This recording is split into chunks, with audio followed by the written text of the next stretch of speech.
Good morning.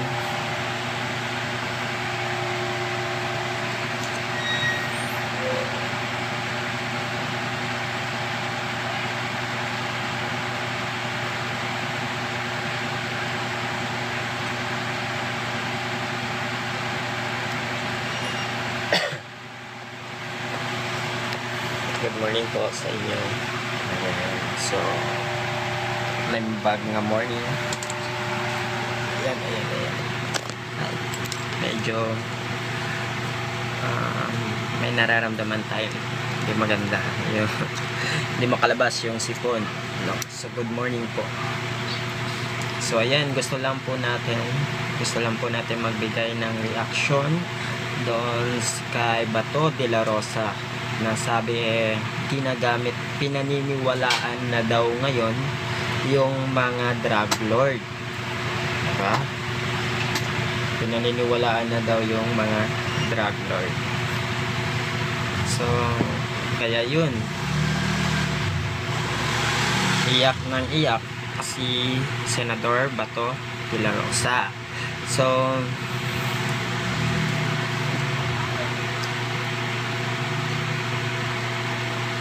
kung matatandaan po natin, ginamit po ng past administration si Kerwin Espinosa. Si Kerwin Espinosa ay isang drug lord na sinasabing drug lord sa panahon po ni Rodrigo Roa Duterte. Kung matatandaan niyo po, ginamit po sa panahon ni Duterte si Kerwin Espinosa. E di po ba siya po ang ginamit nila para mapakulong si Senator Laila de Lima. Tama po, diba? Tapos ngayon, ang sasabihin, pinaniniwalaan na daw ngayon ang administrasyon na to ang drug lord. Pero hindi niya naisip na sa panahon nila, sa panahon ni Rodrigo Roa Duterte, na ginamit nila yung drug lord na yon para mapakulong si Laila de Lima. But ang dali nilang makalimot na ginamit nila yung drug lord na sinasabi na si Kerwin Espinosa para mapakulong si Senator Laila de Lima. Tila nakalimutan niya po ata na ang ginamit nilang witness ay si Kerwin Espinosa para mapakulong si Laila de Lima. Tingnan nyo kung gaano linisin ng mga magagaling na DDS vlogger, no, ang puwet ng mga Duterte. Paano naman yung testify ni Garma? Paano naman yung mga ibang testify na inuugnay siya sa kaso na yan? Na sila ay nagtatanim ng mga ebidensya. Alam nyo guys, okay naman po ang war on drugs kung ito po ay dumadaan sa tamang proseso. Nakalagay po kasi yan sa no one shall be deprived, no?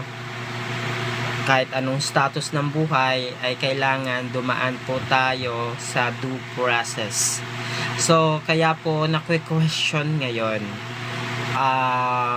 kaya it's their chance na maipagtanggol yung mga naniniwala na hindi po dumaan sa tamang proseso o yung mga naging biktima ng tinatawag na extrajudicial killings.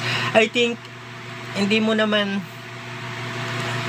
mo siguro haharangin yung investigasyon kung hindi ka naman guilty, diba?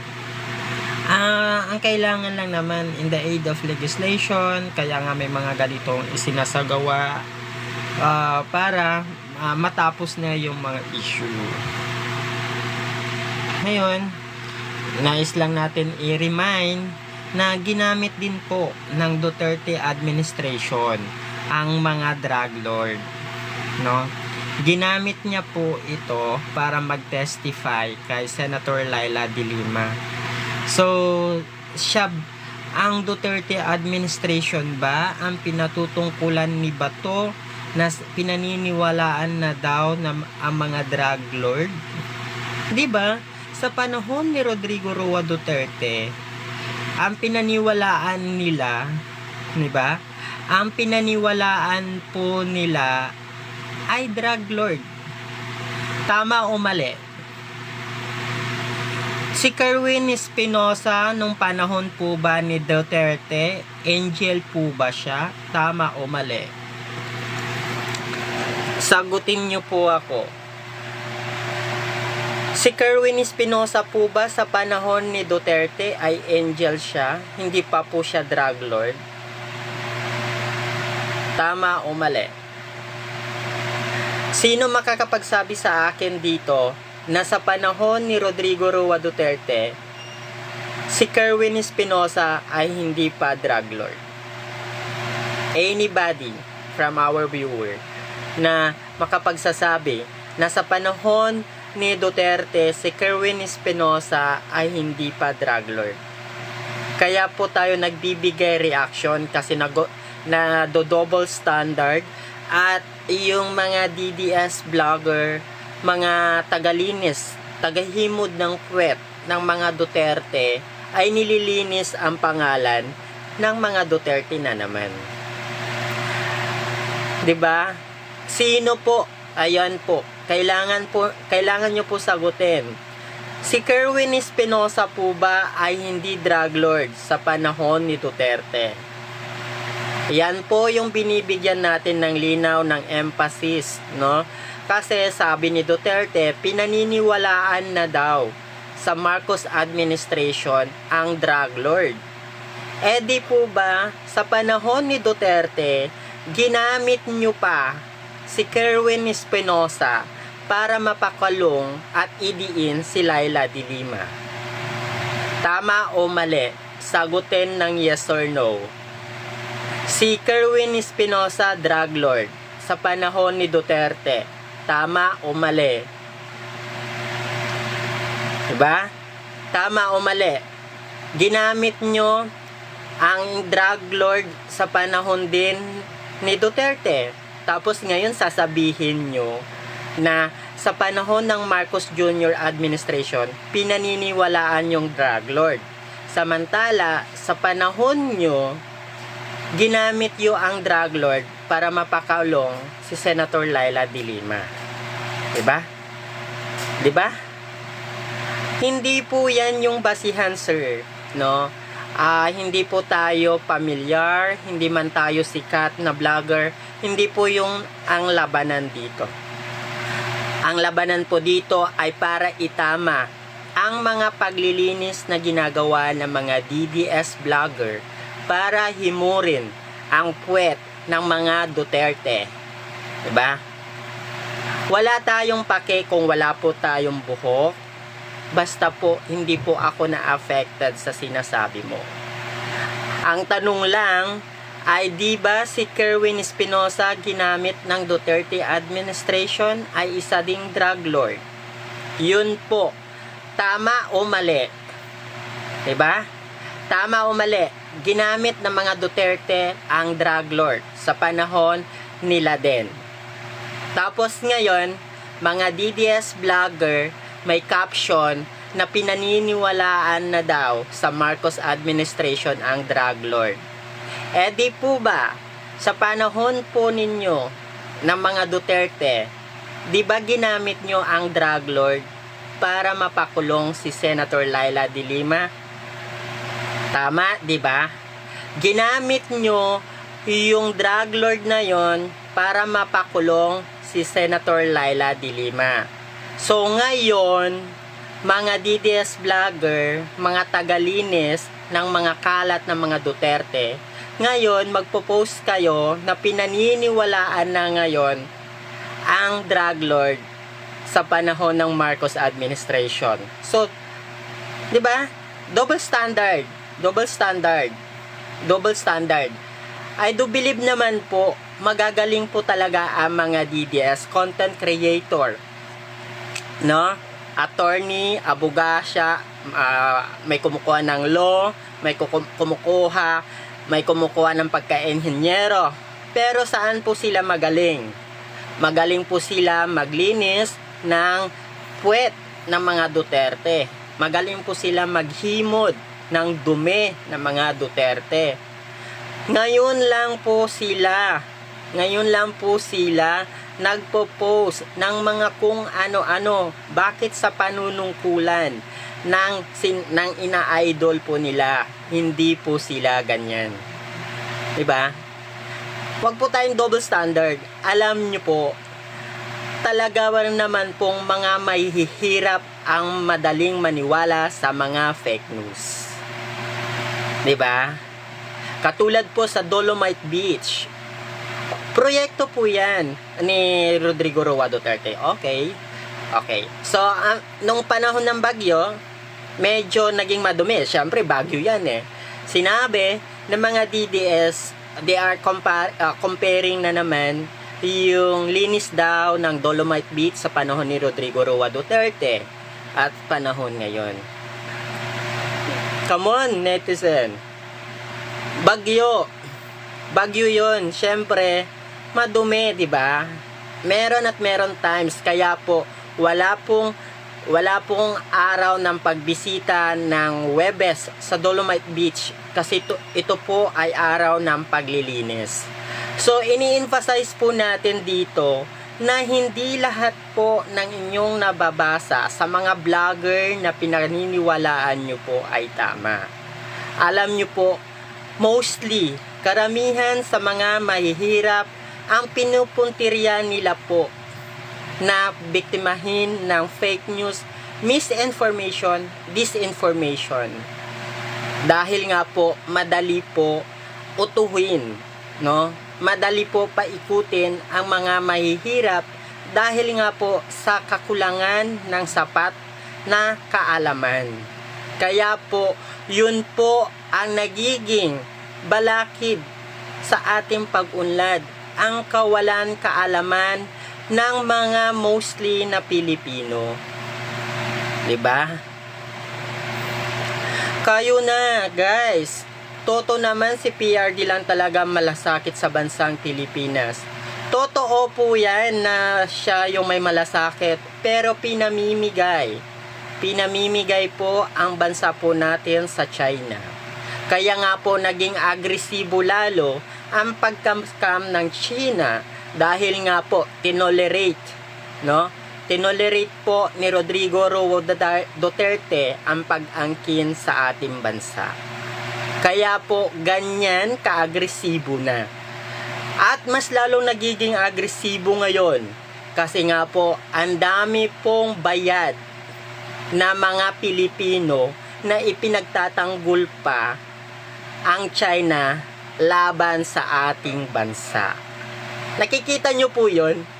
Kung sino pa yung biktima, tayo pa yung binubuli. Kung yung bansa mo nga, trinatraidor mo, tapos sasabihin mo siya lang yung may malasakit sa bayan. Diba? Diba guys? Hindi, wala po tayong engagement, wala tayong pakialam sa viewers. Ang sinasabi lang po natin imulat sa katotohanan na tayong mga mahihirap ay ginagamit ng mga politiko at ng kanilang personal na interes. Diba? Diba? Welcome po sa ating mga kapatid na DDS. No? Ayan. Welcome po sa mga kapatid po nating DDS. Sabay-sabay po tayong manood kasi ipapamukha ko po kung paano kayo maghimod ng dumi ng mga Duterte. No? 'Di ba? Ipapakita ko po kung paano kayo maghimod ng dumi ng mga Duterte. Alam mo 'yon? Sinabi doon, pinopost ng mga DDS vlogger o content creator o kung ano paman ang tawag. Inaano po nila yung Kongreso. Pero si Pulong sumasahod sumasahod ng 250,000 to 302,000 na hindi man pumasok sa Senado. Ang kapal ng mukha, di ba? Di ba? Ang kapal ng mukha, di ba? Tapos, ang linis-linis, di ba? So, ang mga Duterte, sila yung mga santo.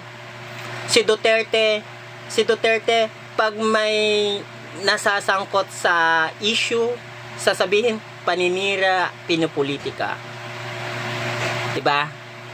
Bakit pinaniniwalaan mo yung vlogger na nagpapabayad? Bakit yung vlogger na yun todo tanggol kay Duterte? Kasi malaki yung bayad eh. Ikaw ba naman ay, 'di ba, ayon nga sa latest, sinasangkot po si Rodrigo Roa Duterte sa sa Pogo. Ayan. So, 'di ba?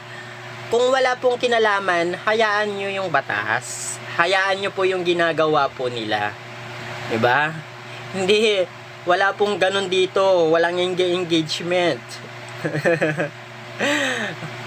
Sinasabi ko lang na talaga naman po ang binibiktima nyo ay mga mahihirap. Diba? Ang binibiktima nyo ay mahihirap. Sabi nyo po, sa panahon ngayon ng Marcos Jr. administration, ang pinaniniwalaan ay drug lord. Wait, balikan po natin. Drug lord po ang ginamit ng Duterte para mapakulong si Senator Laila de Lima. 'Di ba? Tama? Tama, mali. Tama, mali. Si Skerwin Espinosa ay hindi anghel nung ginamit ng mga Duterte ang kanyang testimony. Diba? Bakit? Magkakapera ba ako dito? Kahit wala ka naman, I will do the topic naman. No? Itatakal ko pa rin. Kaya nga sabi ko, bato, iyak ng iyak. Patay gutom. Wala ako pake. Pwede mo po i-search ang aking profile, Romel Dakpano po, sir. No? Kasi, hindi po ako PG. Parang kayo po ata yung PG, di ba? Kasi sabi mo, hinahanap mo yung 20 kilo na bigas. Which is, wala ka nga maisen na video na kung saan sinabi po na ito po ay nangangako ang kasalukuyang administrasyon. Matalino naman po ata tayo. Pero sadya pong kinain ng politics, di ba? Magkaiba po ang pangako sa aspiration, sa inspiration. Di ba? Di ba? Sabi ko nga po, magagaling po talaga ang mga DDS. May inhenyero, may attorney, pero saan po sila magaling? Maghimod ng puwet ng mga Duterte. Ayun po yun. Ano po yung mga pumunta doon sa Duterte? Mga pinagkaitan ng pwesto, mga tinanggal ng pwesto.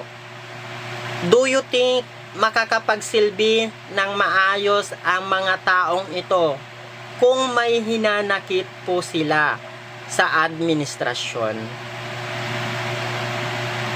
Do you think makakapagsilbi ka po ng maayos sa gobyerno kung puro hinanakit ang nasa puso mo?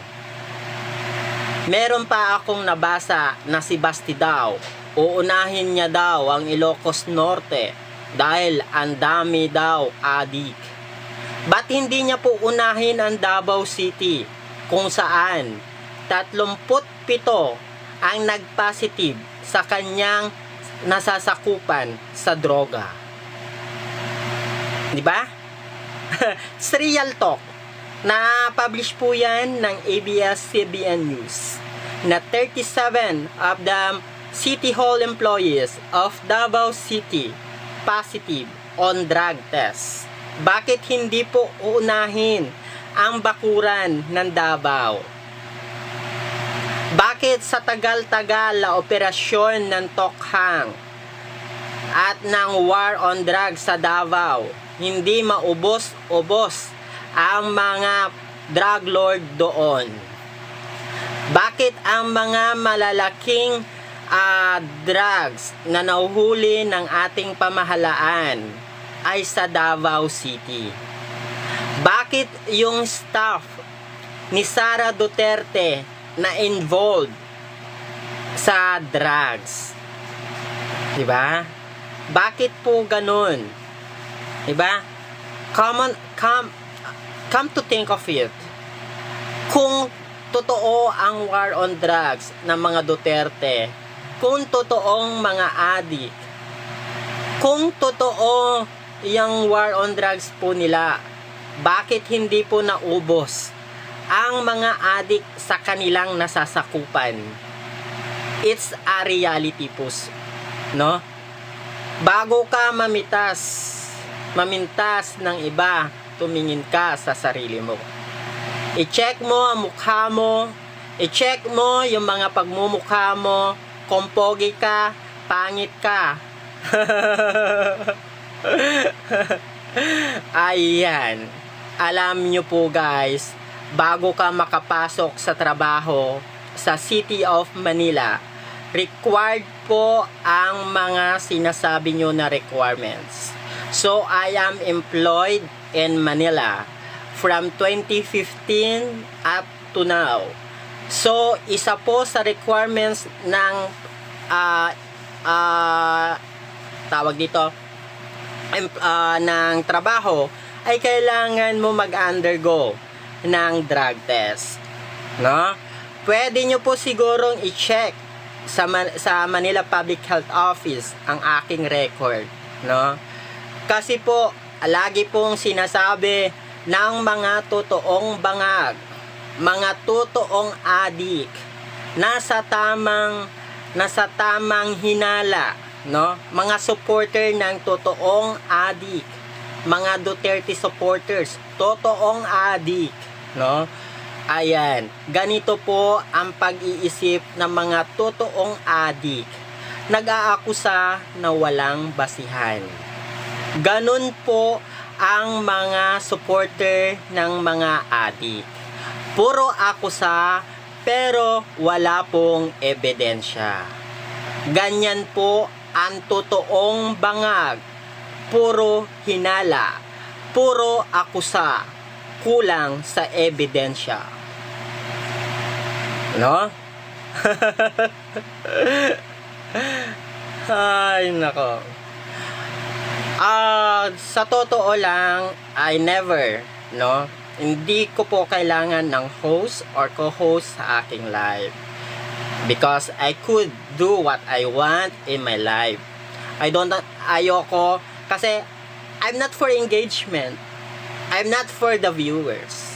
Just to make it sure na yung sinasabi ko ay mag-iwan ng katotohanan sa inyo.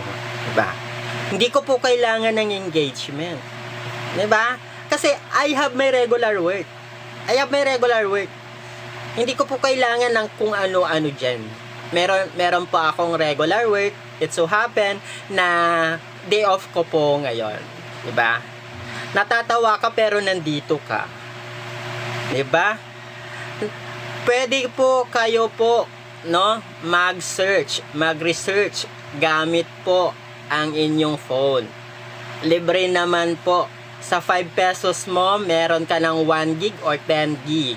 So, meron po, naka-default po sa inyong phone, no, ang Google search. Kasi mostly na mga Pilipino, ang gamit po ay Android phone. So, tapos sunundan yan ng Apple, no.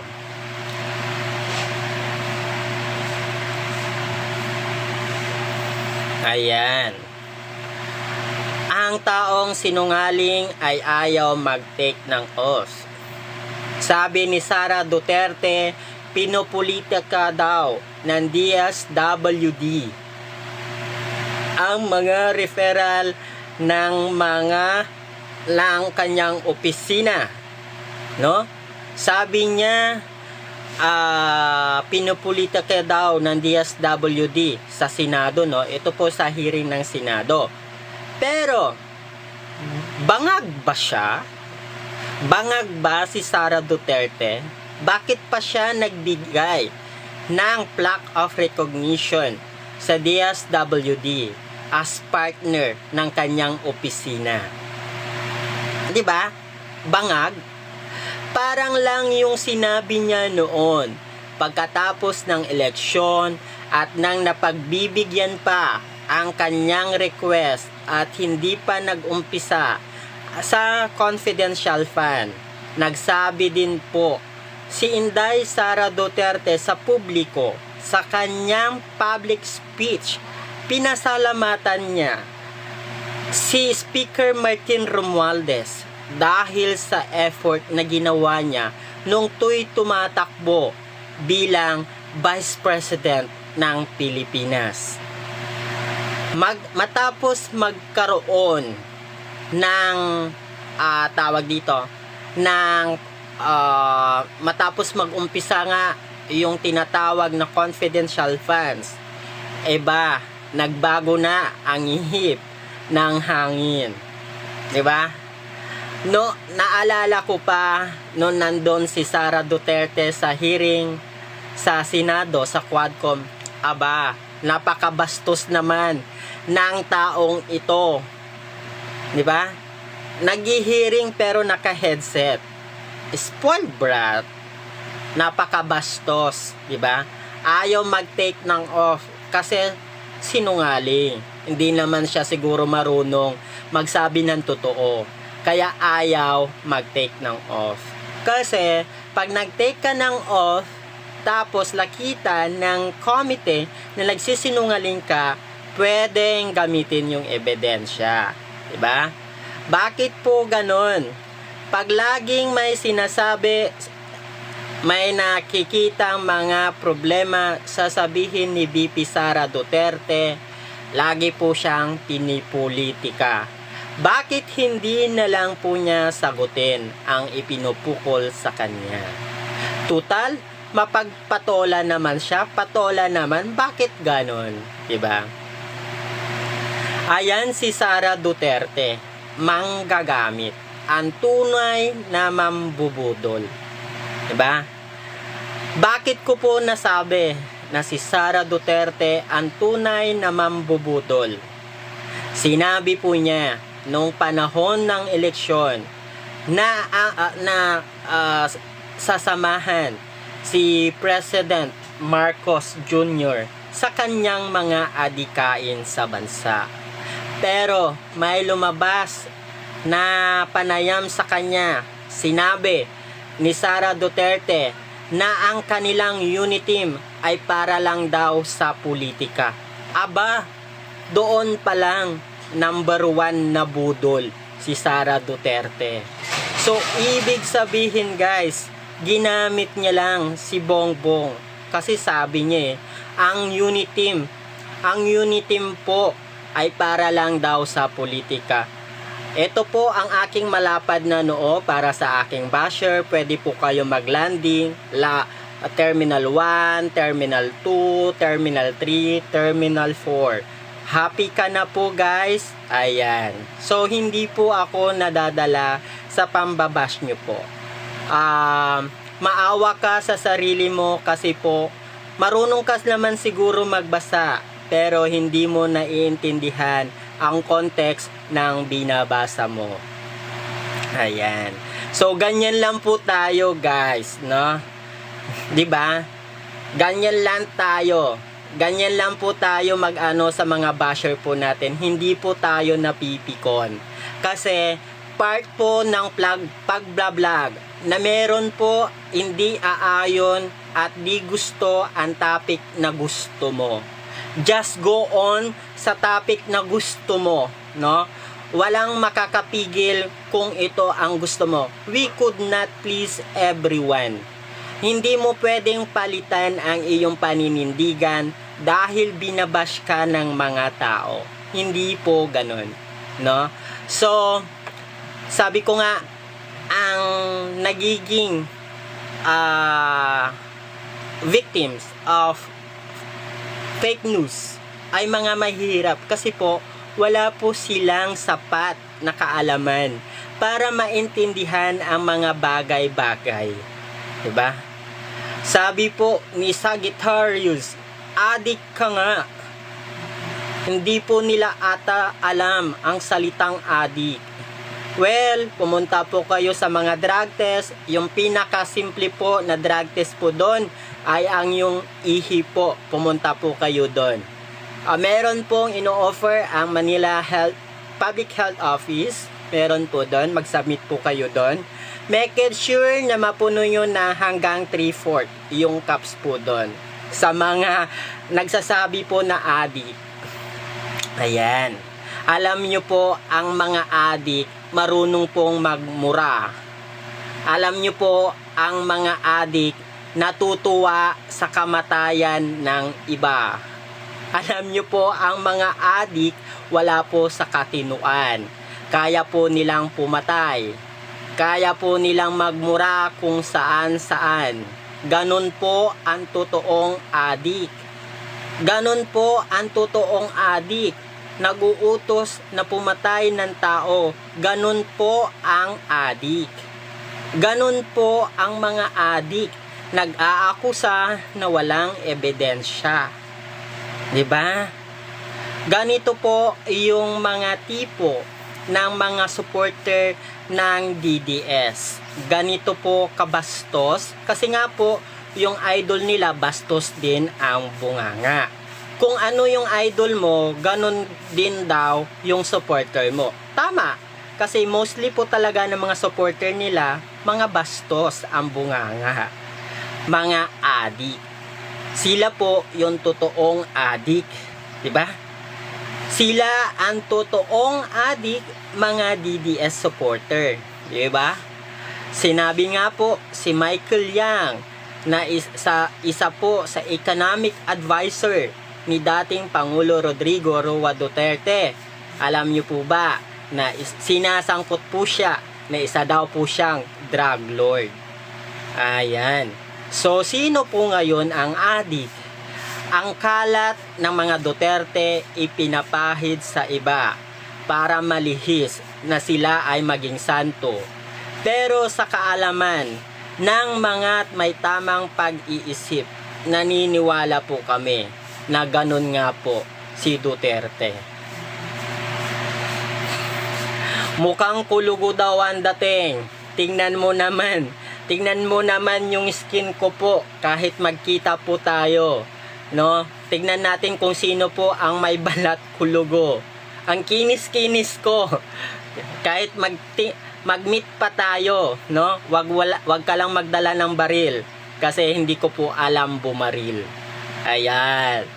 So, kahit bash ka ng bash, wala po ako pakialam sa'yo. Hindi mo ako mapipigilan sa nais ko po. Basta hindi po ako nagpapakalat ng fake news.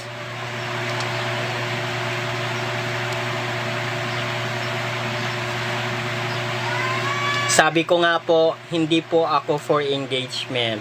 So, kung kanina ka pa naman ata nanonood, 'di ba? Sabi ko nga, di ako for engagement. Hindi man ako kasing famous ng mga kakilala nyo, mga fake news peddler, hindi ko na po yon problema. So, we are here. I'm here to fight misinformation, disinformation, and fake news. No? Wala na daw makain. Ano ba address mo? Para mapadalhan kita ng Food Panda. Wala ka ata makain. Tignan mo ngayon. Siguro addict ka, 'di ba? Ano po ba address mo para mapadalhan kita ng Food Panda ngayon? Tubig ko nga distilled water, puro bottled water. Hindi ako umiinom ng criminal water, 'di ba? Tapos sasabihin mo patay gutom. Ayan guys. Sasabihin mo patay gutom, baka ikaw umiinom ka nga ng criminal water, tapos yung basura mo bibigay mo sa akin, ipapahid mo yung basura mo. Maselan po kasi ang aking tiyan guys. Maselan po yung aking tiyan. Kaya yung mga water ko po ay bottled water. So lately meron ako gastrointestinal problem. So kaya yung tubig ko ginawa ko yung Gatorade. Diba? Maselan daw siya pero patay gutom. Who cares? Tignan natin. Kita tayo kung sa kutis pa lang talo mo ako. Tignan mo ako sa personal kung may makita kang kagat ng lamok sa skin ko. Diba? Kahit magkita pa tayo, tignan mo kung may kagat ng lamok yung aking skin. Ayan guys, ayan. Salamat po sa ating mga viewers. It's already 7:06 Philippine Standard Time. So kailangan ko na po mag-end ng aking live para po sa ibang topic naman. Maraming salamat. Wala ako paki naman sa Pro Max. Ayoko po ng iPhone 15, no? Wala naman akong pakidan sa iPhone Pro Max mo eh. Baka galing po yan sa ano? Galing po yan sa sahod mo? Sa pagtutroll? Ayan. Ayun ba yan? Okay lang. Para po sa kaalaman ng lahat, yung followers ko, hindi po ako mahihiya na i-divulge yung mga followers ko po. So sa YouTube, meron po akong 4,770 subscriber. Sa ano po yan? Sa Lakay Regan Bulletin. Sa Lakay Bulletin po, meron po akong 277 na subscriber. Sa personal account ko, meron po ako 6. Sa aking ex account po, meron po akong 285 na followers. Sa personal account ko, meron ako 270. Okay. Sa aking Facebook naman po, sa aking personal account, meron po akong 5,964 na followers sa aking personal account. Sa pangalawa kong personal account, meron po akong 383. Sa aking Romel Dakpano vlog, meron po akong 1,400 followers. Sa Lakay Regan Bulletin po na page ko sa Facebook, meron po akong 25,439 as of the moment. Para naman po sa aking WhatsApp Pinas na page sa Facebook pa rin, meron po akong 11,831 po na followers. Hindi na po masama para sa para sa baguhan sa mga ganitong vlogging. So, I am very grateful na kahit papaano meron naman akong following sa mga social media account. Hindi ko po ito ikinahiya kasi baguhan pa lang naman po ako at hindi po ako nagla-live noong panahon ng 2021, no? So hindi ko po inaano kung gaano karami yung aking followers. I'm grateful ako na kahit paano hindi po tayo madalas mag-live, hindi po tayo ganon nagla-vlog, pero madami pa rin po naman tayong following. So, I'm very grateful po doon. Maraming salamat po. Kailangan ko na po mag-end ng live para naman po sa ibang topic po.